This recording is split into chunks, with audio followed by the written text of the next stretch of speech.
آگے بھی حدیث پاک آ رہی ہے کہ جب مردے کو دفنا کے لوگ چلتے ہیں تو مردہ ان کی جوتیوں کی سرسراہٹ کو سنتا ہے قبر میں. اسی طریقے سے السلام علیکم یا اہل القبور کہنا، پھر سرکار کے فرمانا کہ جب تم مردے کو سلام کرتے وہ سنتا ہے، اس کا جواب بھی دیتا ہے لیکن تمہیں شعور حاصل نہیں. اور اسی طریقے سے طبرانی وغیرہ کی روایت میں ہے تلقین کی ترغیب دی گئی ہے. وہ اس طریقے سے حدیث ہے کہ سرکار نے فرمایا جب تم مردے کو دفنا چکو اور لوگ چلے جائیں تو کوئی ایک سرانے بیٹھ جائے اور مردے کو مخاطب کر کے یوں کہے اے فلاں بن فلانہ. تو صحابہ نے پوچھا رسول اللہ اگر اس کی والدہ کا نام یاد نہ ہو، معلوم نہ ہو تو فرمایا پھر بی بی حوا کی طرف نسبت کر دو.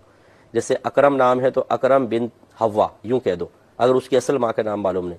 سرکار فرماتے ہیں جب تم پہلی مرتبہ کہو گے تو مردہ سنے گا لیکن اس کا جواب نہیں دے گا. پھر تھوڑی دیر بعد دوبارہ کہو تو مردہ اٹھ کر بیٹھ جائے گا. پھر جب تیسری مرتبہ کہو گے تو وہ کہے گا کہ اللہ تعالیٰ تم پر رحم فرمائے، مجھے کچھ نصیحت کو تلقین کرو. تو پھر اس وقت تم یہ کہو، یعنی ہمیں تو نہیں سن رہا ہوگا، تھوڑے تھوڑے وقفے سے پہلی مرتبہ اس کو پکاریں، پھر تھوڑی دیر ٹھہر کے پھر پکاریں، پھر تھوڑی دیر ٹھہر کر پھر پکاریں. اور اب اس کو جب ہمیں ایسا محسوس ہو کہ اب یہ جواب دے چکا ہے جیسے حدیث میں ہے، تو پھر یوں اس کو یاد دلائیں کہ تم یاد کرو جو تم دنیا میں کہتے آئے کہ اللہ تبارک و تعالیٰ میرا رب ہے، محمد صلی اللہ علیہ وسلم میرے نبی اور رسول ہیں، قرآن میرا امام ہے اور اسلام میرا دین ہے. یہ چار چیزیں یاد دلانی ہیں. سرکار فرماتے ہیں جب تم اس طرح کر لوگے تو منکر نکیر جب قبر میں آئیں گے تو وہ آ کر کہیں گے کہ ہم اس شخص سے کیا سوال کریں جس کو اس کی حجت اور دلیل پہلے ہی سکھا دی گئی ہو، اور وہ پھر بغیر سوال کیے لوٹ جائیں گے. یہ بھی دیکھیں حدیث میں مضمون آیا. تو اب خلاصہ کلام یہ ہے کہ ایک وقت ایسا ہوتا ہے کہ روح بدن سے جدا ہوتی ہے. جیسے آدمی مرتا ہے روح ہٹ گئی، بدن سے جدا ہو گئی، اب اس کا تعلق جسم کے ساتھ نہیں ہے. لیکن جب مردے کو قبر میں رکھا جاتا ہے تو اللہ تبارک و تعالیٰ اس کی روح کو لوٹاتا ہے، تبھی وہ اٹھ کے بیٹھتا ہے، پھر منکر نکیر کے سوالات کے جوابات دیتا ہے. اسی وجہ سے اس کو عذاب قبر محسوس ہوتا ہے، اسی وجہ سے وہ قبر کی نعمتوں اور راحتوں سے لطف اندوز ہوتا ہے. کیونکہ خالی روح جو ہے وہ کسی چیز کی مطلب اچھائی یا برائی کے اثر کو قبول نہیں کرتی ہے، وہ ایک ہوا کی طرح ہے بالکل جس میں لطیف ہے. اور بدن اگر روح سے ہٹ جائے بے جان ہے، یہ کوئی اثر قبول نہیں کرے گا. لاکھ مارو آدمی کو جب تک اس کی روح دور ہے، بدن ہی خالی جیسے بے جان چیز پڑی ہوئی ہے. تکلیف اس وقت ہوتی ہے جب روح اور جسم کا مجموعہ ہوتا ہے، تبھی عذاب بھی ہوتا ہے تبھی نعمت. اس کی ایک ادنیٰ سے آپ جھلک دیکھنا چاہیں تو اگر جسم کے کسی حصے پر فالج پڑ جائے تو گویا کہ اتنے حصے کی ایک طرح سے روح نکل جاتی ہے، آدمی نہ اس کو ہلا سکتا ہے نہ کچھ، اس پہ اثر ہی نہیں ہوتا. ماریں کچھ بھی کریں کاٹ بھی دیں کوئی فرق نہیں پڑے گا. تو بلا تمثیل سمجھانے کے لیے آپ کو عرض کر رہا ہوں. اسی طرح مردے کی روح جب بدن سے نکل جاتی ہے تو قبر میں جانے تک وہ روح علیحدہ رہتی ہے، اس وقت کوئی بھی مردے کو نہیں سنا سکے گا. لیکن جب وہ قبر میں رکھ دیا جاتا ہے روح لوٹتی ہے، منکر نکیر کے سوالات کے جوابات دیتی ہے، اور اس کے بعد پھر قیامت تک اس روح کا تعلق اس بدن سے رہتا ہے. لیکن یہ لوٹانا اس طرح سے نہیں ہوتا جیسے اب ہماری زندگی ہے، کہ ایسا نہیں ہے کہ جیسے روح لوٹائی جائے وہ سانس بھی لینے لگ جائے گا، اگر آپ کھولیں تو وہ اٹھ کر بیٹھ جائے آپ سے باتیں کرنے لگے. نہیں، یہ ایک عجیب مطلب یہ کہ غیب کی چیز ہے اور اللہ تبارک و تعالیٰ کے رازوں میں سے ایک راز ہے جس کو ہم مرنے کے بعد ہی حقیقتاً جان سکتے ہیں. لیکن ظاہر حدیث ہمیں یہ سمجھا رہی ہیں کہ اگر روح کا تعلق مردے کے بدن سے نہ قائم ہو تو عذاب کسے ہوگا؟ نہ روح علیحدہ اثر قبول کرتی ہے نہ جسم علیحدہ اثر قبول کرتا ہے، مجموعہ ہی کرتا ہے. اس کا مطلب یہ ہوا کہ ایک وقت تک ایسا ہوتا ہے کہ روح بدن سے جدا رہتی ہے، اور پھر اس کے بعد جب قبر میں رکھا جاتا ہے روح لوٹا دی جاتی ہے. حدیث میں الفاظ بھی آئے کہ روح لوٹا دی جاتی ہے، اور پھر وہ جسم اور روح کا مجموعہ تکلیف اور اذیت محسوس کر رہا ہوتا ہے. کہتے ہیں کہ مرحوم والدین کے غم میں رونا ٹھیک نہیں ہے، کیونکہ اس سے ان کو تکلیف ہوتی ہے، اور وہ اللہ کی بارگاہ میں دعا کرتے کہ اللہ تعالیٰ انہیں ہماری موت سے بڑا غم عطا فرما تاکہ یہ ہمیں بھول جائے. یہ بالکل غلط ہے. اپنے والدین کو یاد کر کے رنجیدہ ہونا، آنسو کا نکل آنا کوئی برا نہیں ہے. ہاں یہ ضرور ہے اگر آپ قبر میں قریب موجود ہوں گے، اب رو رہے ہوں گے تو ان کو اسی طرح سے زندگی میں آپ روئے تو آپ کی والدہ تڑپ جاتی ہیں، والد صاحب پوچھتے ہیں بیٹا کیا ہو گیا، کیوں رو رہے ہو، انہیں تکلیف اور دکھ ہوتا ہے. اس طرح بس یہ نہیں ہے کہ کوئی اضافی تکلیف اور دکھ ہوگا. اور پھر دوسری بات اس طرح کی کوئی بد دعا وہ نہیں دیتے ہیں، کیونکہ یہ دعا نہیں ہے تو بد دعا ہے کہ بڑا غم دے دے. ارے بھائی وہ اپنے غم کو دیکھ کر جب افسردہ ہو رہے تو بچہ جب اس سے بڑے غم میں مبتلا ہوگا تو کیا خوشی سے چھلانگے لگانا شروع کر دیں گے؟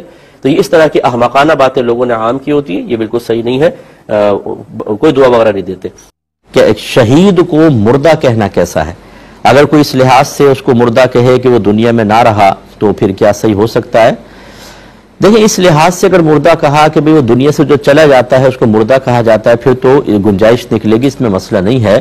لیکن جیسے اللہ نے فرمایا کہ جو اللہ کی راہ میں قتل کیے جائیں ان کو مردہ مت کہو بلکہ وہ زندہ ہیں، اور ان کو رزق دیا جاتا ہے، یہ قرآن کے واضح ہے۔ تو اس کا مطلب یہ ہے کہ اگر کوئی اس نیت اور قصد و ارادے کے ساتھ کہ میں اس آیت کے مفہوم کو نہیں مانتا، وہ مردہ وہ زندہ نہیں ہے، تو پھر وہ کافر ہو جائے گا۔ لیکن اگر ایسا نہیں ہے، کوئی پوچھتا ہے کہ وہ کیا ہو، وہ کہاں گیا آپ کا بیٹا، تو یہ کہنا کوئی لازم کوئی ہے کہ وہ شہید ہے اور زندہ ہے۔ بعض تو یہ بتاتے ہیں کہ بھئی وہ فوت ہو گیا، وہ مر چکا ہے، شہید کے بارے میں یہ الفاظ ادا کر دیتے ہیں، تو پھر کیا اس کا مطلب ہے اس پہ ایک دم حکم کفر لگ جائے گا؟ ایسا نہیں ہے، تو کہہ سکتے ہیں لیکن قرآن کی آیت کی روح سے جو ان کی زندگی عالم برزخ میں اللہ تعالیٰ نے بیان فرمائی ہے، اس کا انکار مقصود نہ ہو تو گنجائش نکلے گی۔ بسم اللہ الرحمن الرحیم۔ ایک انہوں نے کویسچن کیا تھا کہ کوئی والد صاحب تھے، غالباً سعودی عرب کا ذکر کیا تھا، وہاں ان کا انتقال ہوا، انہوں نے وصیت کی تھی کہ میں مر جاؤں تو میری لاش پاکستان میں لا کے دفنانا، لیکن بچوں نے وہیں دفنا دی۔ اب وہ پریشان ہیں کہ کہیں ایسا تو نہیں کہ ہم نے بے ادبی کر لی ہو اور والد صاحب تکلیف میں ہوں، اور اس کی ایک علامت ان کو محسوس ہوئی کہ ابھی تک خواب میں تشریف نہیں لائیں۔ پہلی بات تو یہ ہے کہ افضل اور اولیٰ یہ ہے کہ جہاں انسان کا انتقال ہو اسی علاقے میں دفنائیں، کیونکہ جلد دفنا لیں گے، غسل وغیرہ ہوا، کفن دفن اور دفنا دیا، یہ بیسٹ ہے، کیونکہ میت کو جتنا آپ سفر کروائیں گے، جتنا دفن میں دیر کریں گے، اتنے ہی اس کے لیے آزمائشیں ہوتی ہیں اور تکلیفیں آتی ہیں۔ جب آپ یہاں لے کر آتے ہیں تو ایسے تو نہیں لاش کو بھیج دیں گے، اندر سے اس کا پوسٹ مارٹم کیا جاتا ہے، ہر اس چیز کو باہر نکال دیتے ہیں کہ جس کے سڑنے سے فوراً بدن جو ہے وہ سڑ جائے گا، گل جائے گا، تو اندر آنتیں وغیرہ سب سے پہلے نکالی جاتی ہیں، تو پوسٹ مارٹم لازم ہوا۔ اگر مرنے والے کو پتہ ہونا کہ مرنے کے بعد جب میرا پیٹ چیرا جائے گا اور یہ سب چیزیں نکالی جائیں گی کس قدر تکلیف اور اذیت ہو، کبھی بھی وصیت نہ کریں۔ اور یہ عجیب بات سمجھ میں نہیں آتی کہ پوری زندگی آپ پاکستان سے باہر گزار دیتے ہیں، لیکن مرنے کے لیے پاکستان بہت اچھا لگتا ہے۔ یہ کیوں اچھا لگتا ہے؟ پھر آپ وہیں پہ دفن ہو جائیں، کوئی مسئلہ نہیں ہے، اور شرعی طریقہ بھی یہی ہے۔ اگر آپ یہ سمجھتے ہیں نہیں پاکستان آ کر ذرا سکون ہوگا کیونکہ چچا کی قبر یہاں ہے، مامی کی قبر یہاں ہے، تایا کی قبر یہ ہے، تو ان کی قبروں کے قریب ہونے سے کوئی فائدہ نہیں۔ اگر معذب ہیں، معاذ اللہ ثم معاذ اللہ عذاب نازل ہو رہا ہے، تو چاہے ساتھ ملی ہوئی قبریں ہوں، الیک سلیک کا موقع بھی نہیں ملے گا، پھر بالکل دور ہوتے ہیں۔ شرح الصدور میں یہ لکھا ہوا ہے کہ جب کوئی انسان مرتا ہے تو ان کی روحیں جو رشتہ داروں کی آپس میں ملتی ہیں، تو جو پہلے مرے ہوتے ہیں وہ پوچھتے ہیں کہ فلاں کیسا ہے، فلاں کیسا ہے، فلاں کیسا ہے، بتاتا ہے ایسا ایسا ہے۔ ایک کے بارے میں پوچھتے ہیں کہ فلاں کیسا ہے، وہ کہتا ہے وہ تو مجھ سے پہلے مر گیا، کہ یہاں نہیں پہنچا، وہ کہتے ہیں یہاں نہیں پہنچا، وہ کہتا ہے اچھا اس کا مطلب اس کو عذاب ہو رہا ہے۔ تو یہ تو مطلب یہ کہ یہ سوچنا کہ شاید وہاں جا کر ایسا ہوگا اور راحت مل جائے گی، ایسا نہیں ہے۔ کہیں پر بھی آپ ہوں آپ کی روحیں مل سکتی ہیں، اور کہیں سے بھی دعا کی جائے، ہزاروں میل دور ہوں، دعائیں پہنچتی ہیں، اس کا فائدہ ہوتا ہے، برکت ہوتی ہے۔ بعضوں کو تو میں نے دیکھا ہے بالکل علاقے کے اندر قبرستان ہوتا ہے، نہیں جا پاتی، اولاد تک نہیں جا پاتی ہے، تو یہ کوئی ضروری نہیں ہے کہ آپ یہاں کی وصیت کریں۔ چنانچہ چونکہ اس وصیت میں کوئی شرعی طور پر اچھائی کا پہلو نہیں تھا، اس لیے کوئی گلٹ فیل کرنے کی ضرورت نہیں، بہتر تھا بلکہ وہاں دفنا دیا۔ دوسری بات یہ کہ یہ کہاں سے آپ نے قاعدہ قانون نکالا کہ اگر ماں باپ راضی ہوں تو خواب میں آئیں گے؟ کسی کے بعض اوقات پوری زندگی نہیں آتے، حالانکہ انتہائی خوش اور راضی جاتے ہیں، یہ کوئی قاعدہ قانون نہیں ہوتا۔ اس طرح کی چیزیں اپنے معیار نہ بنا لیں، یا لوگوں کے سنے سنائے، وہی میں بارہا عرض کرتا ہوں، نہ قرآن ہم سیکھتے ہیں نہ حدیث سیکھتے ہیں، اس قسم کی باتیں ہم پر بڑی اثر کرتی ہیں۔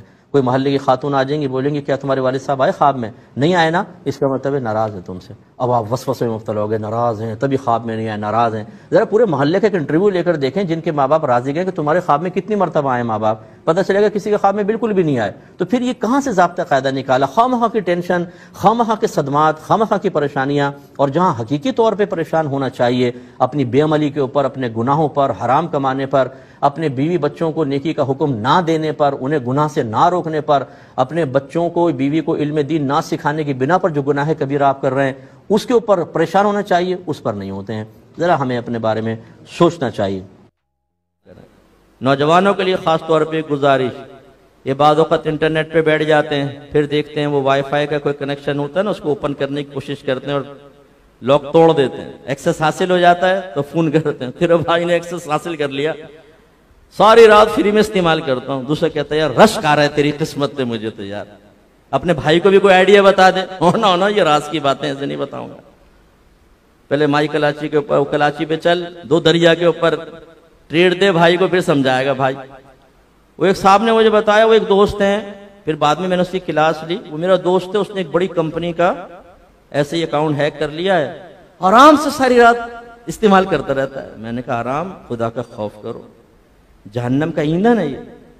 میرے آقا صلی اللہ علیہ وسلم فرماتے ہیں کہ کوئی مسلمان اپنے مسلمان بھائی کی کوئی چیز اس کی اجازت کے بغیر استعمال نہ کرے، حتیٰ کہ خلال، ٹوتھ پک یہ بھی سرکار نے فرمایا پوچھ کے استعمال کرو. تو اس لیے یہ جائز نہیں ہوتا اس طریقے سے آپ اس کا وہ چیز استعمال کر رہے ہیں. یہ اگرچہ مال حاصل نہیں کر رہے لیکن بہرحال اگر آپ کنیکشن لیتے اس کا بل پے کرتے تو مال دیتے آپ. یہ اس زمرے میں آئے. اس طرح بجلی کی چوری ہے. ہم نے بڑے بہترین طریقے سے میٹروں کے اندر ایسا کام, میں کہتا ہوں پاکستانی ذہن اتنا بہترین ہے اگر تعمیر میں لگ جائے تو. لیکن ہم نے بھی قسم کھائی ہوئی ہے کہ تخریب کا کام بتاؤ مفتی صاحب, تعمیر چھوڑو, تعمیر کوئی اور کرے گا. ہمیں بتاؤ کہ کیسے دو چار کرنے, کیسے دھوکہ دے. ہمارے والد صاحب فوت ہو گئے, اللہ ان کو جنت الفردوس میں اعلیٰ مقام عطا فرمائے. وہ چاول کی ٹریڈنگ ہوتی تھی تو اس میں بھی وہ حصے دار تھے کچھ. تو بتاتے تھے یہاں سے باہر بوریاں جاتی ہیں تو پی وی سی کا پائپ ہوتا ہے نا, اس کو بوری کے بیچ میں پہلے یوں کھڑا کر دیتے ہیں, پھر اچھی گندم چاروں طرف ڈالتے ہیں اور اس پائپ میں گندی گندم ڈالتے ہیں. اس کے بعد آخر میں وہ پائپ باہر, اوپر سے بوری سی. کتنے بھی سوئے مار مار کے اس کا سیمپل نکال کر دیکھ لو, بہترین نکلے گا. لیکن ایک ایک بوری کے اندر 4 5 5 6 کلو خراب قسم کا. اب اگر 1 لاکھ بوریاں ہیں تو اندازہ کریں کتنے من ہو جائے گا. لیکن یہ کیا ہے, جہنم کی آگ اتار رہے ہیں نا. آپ اپنے ملک کا امیج بھی خراب کرتے ہیں. آپ نے خبریں سنی ہوگی کتنے ٹن ہماری گندم گئی اور پورٹ سے ہی واپس بھیج دی ان لوگوں نے کہ بھائی تو فراڈ کر رکھا ہے تم لوگوں نے. نہ اپنے ملک کی بدنامی کا احساس نہ کچھ. تو یہ تمام چیزیں اچھی طرح دیکھیں. میں اپنے نوجوانوں سے خاص طور پہ گزارش کرتا ہوں کہ بیٹا آدمی قناعت کر کے کم پہ گزارا کر لے. کسی کو دیکھ کر احساس کمتری بیدار ہو, آنکھیں بند کر کے وہاں سے نکل جاؤ. دل دکھ رہا ہے, اس تکلیف پہ صبر کر لیں, جنت کی حوریں آپ کو ملیں گی, درجات ملیں گے. لیکن یوں مت کیجئے گا کہ یہ تکلیف اب مجھ سے برداشت نہیں ہو رہی, اب تو بس میں کچھ نہ کچھ کروں گا, اور آپ حرام طریقے کی طرف بڑھ جائیں, غلط طریقے کی طرف خود بھی حرام کھائیں, اپنے بیوی بچوں کو حرام کھلائیں, تو یہ اپنی آخرت کی بربادی کا سامان ہوگا.